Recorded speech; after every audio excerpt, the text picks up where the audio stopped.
Jim O'Neill's nomination to HHS sparks a clash between Big Pharma and public health. Let's dive into it.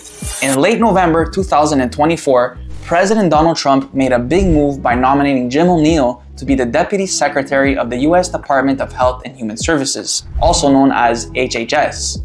For those unfamiliar, this role is a major one, as it involves overseeing the daily operations of the entire department and also leading responses to public health emergencies like pandemics or bioterrorism. O'Neill would essentially be in charge of making sure everything runs smoothly in the department. But here's what you need to keep an eye for. O'Neill isn't just any government appointee. He's a former biotech investor with deep ties to the industry. His nomination raises some serious questions about how he might approach his job, especially when it comes to things like public health regulations and how much influence Big Pharma should have over government health policies. Now, O'Neill would be working under RFK Jr., Trump's pick for HHS secretary. Kennedy, through his Make America Healthy Again movement, has become a voice for those critical of Big Pharma, big food, and the way large corporations influence health decisions. A big part of the Make America Healthy Again platform is reducing the control that these industries have over health agencies like the FDA and the Centers for Disease Control and Prevention, CDC. In fact, the movement has gained quite a bit of support from people who were dissatisfied with how the government handled the COVID-19 pandemic and its aftermath. Now here's where things start to get a little bit tricky. While Kennedy's Make America Healthy Again movement is all about fighting back against the power of Big Pharma, O'Neill's background tells a different story. O'Neill has a history of advocating for less regulation in the biotech industry. Specifically, he has pushed for changes to the FDA that would speed up the approval process for drugs and medical treatments. On the surface, this sounds like a good thing. After all, who doesn't want quicker access to new treatments? Right? But here's the problem. Speeding up the approval process could mean less scrutiny of new products. And when it comes to healthcare,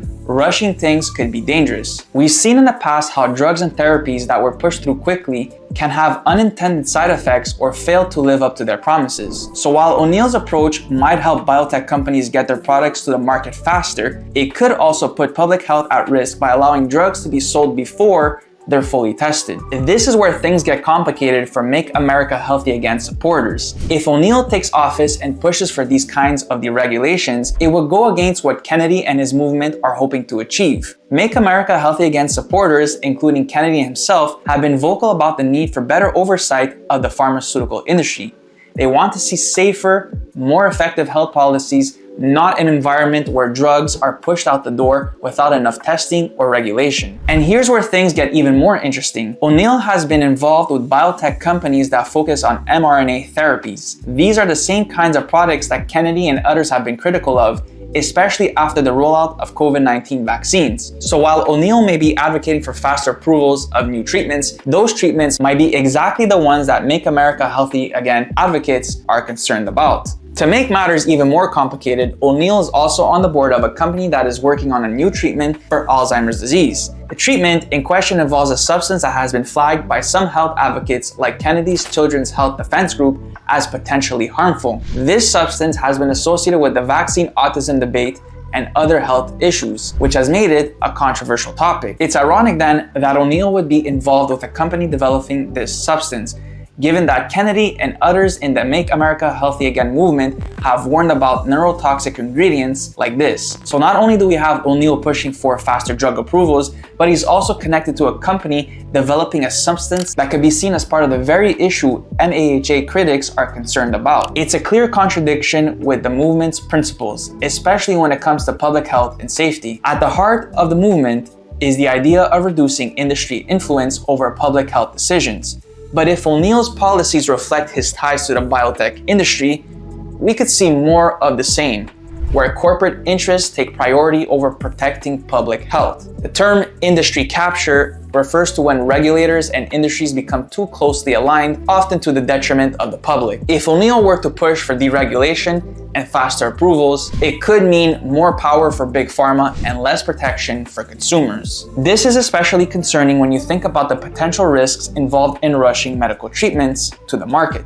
O'Neill's background suggests he might be more interested in streamlining approvals for new treatments than he is in ensuring those treatments are thoroughly tested for safety. That could lead to dangerous products being sold to the public under the guise of innovation. So what does this all mean? Jim O'Neill's nomination is a bit of a double-edged sword. While he may bring some much-needed change to the FDA's approval process, his close ties to the biotech industry and his push for deregulation could also open the door to more big pharma influence over public health. If his policies align more with the interests of the companies he's invested in rather than with the public's health, it could be a huge setback for the Make America Healthy Again movement, which promised to break the grip of corporate influence on health decisions. In the end, if O'Neill's vision for public health policy becomes a reality, it could leave many people feeling betrayed by the very movement they supported. And as we've seen, when it comes to health and safety, there's no room for shortcuts or compromises. And that's all there is for now. Guys, if you have any questions, please feel free to ask, and I'd also like to hear your thoughts down below. Hit that like button and subscribe for more content. Have a good one, everyone.